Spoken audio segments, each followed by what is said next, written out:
Hello, I am Casey Bell, and I am here to review the book The Invisible Life of Addie LaRue by V.E. Schwab. I got this from the library. I do my best to get books from the library because I don't want to spend money on books because I don't really save books. I read them and then I move on. So when I first saw the book, I thought, oh goodness, it's a thick book. I'm not a fan of thick books. Um, I guess you can. Well, I'll say this.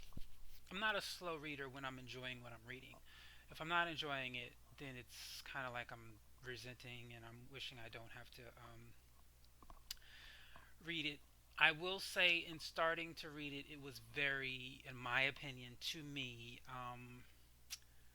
very interesting, and it catches me right away. It gets to the point to where after each chapter, I want to read the next chapter. So even though it is a thick book, um, it was still a good read.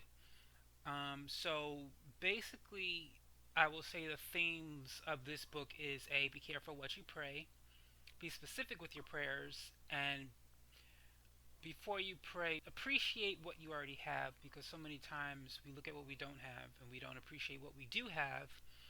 And then when we lose what we have, we realize we, you know, should have been more appreciative. And so that theme definitely runs through this book. This is probably the first fiction book I've read where I questioned whether it was fiction or nonfiction. It is clearly fiction. It's still there's points where you're like, I don't know, is this really fiction or nonfiction? Only because throughout the book she gives out facts about art in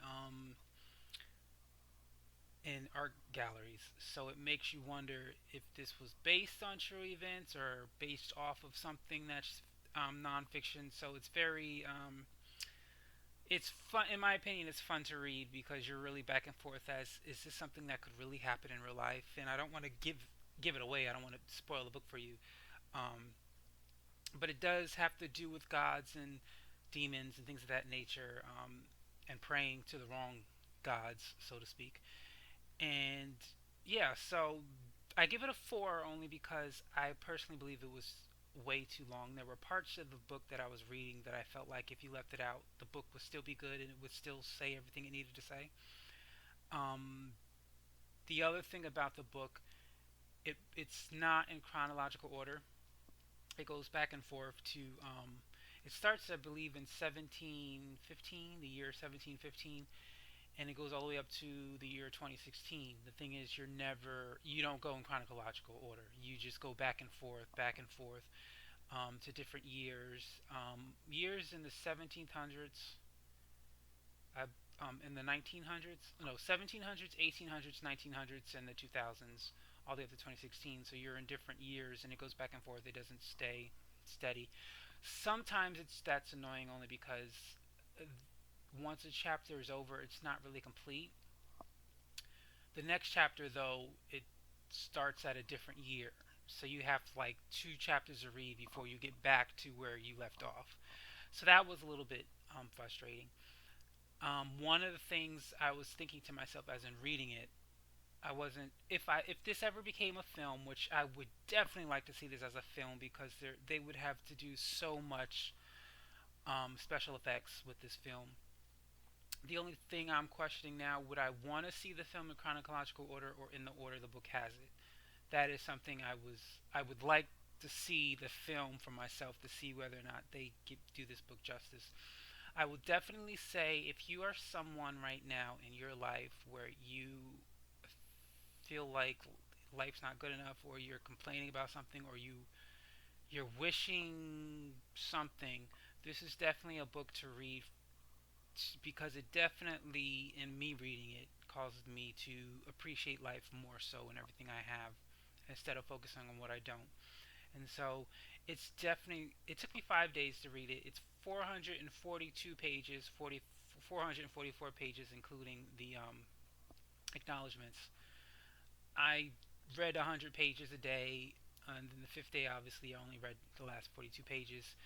It was still worth, as much as I dreaded the book when I first saw it because it's so thick, it was still worth my time reading, and I did enjoy it. I would definitely definitely. I'm not much into going to films, going out to see movies. If this became a movie, I would definitely be one of the first in line to watch it because it was definitely an amazing story. It was written amazingly. The characters were great, and it was. You can feel the frustration between the two main characters, Addie LaRue and Henry, which Henry shows up much later in the book. I won't explain why. You'll have to read it and find out. Um, but you do feel the frustration of their lives, and you understand the choices they made, even though they were the wrong choices, and then you feel the frustration of their consequences of the choices that they made. And so it's definitely a great book. I definitely would recommend it to anyone and everyone, even if someone goes, "Oh, I don't read thick books." It's definitely a book where you start reading it, and you don't want to stop. You want to keep reading to find out to get to the end. The ending, excuse me, the ending is bittersweet. It's both bitter and sweet. It's not a happily ever after ending in the same breath.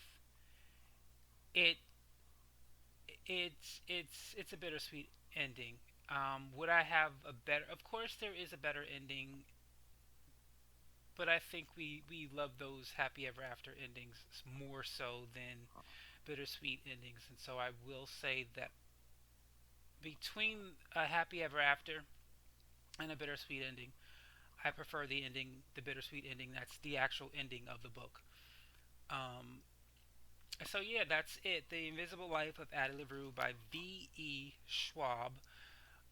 Definitely a book that I enjoyed reading, and if it ever comes out on film, I would be so excited to see it.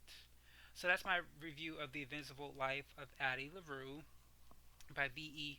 Schwab.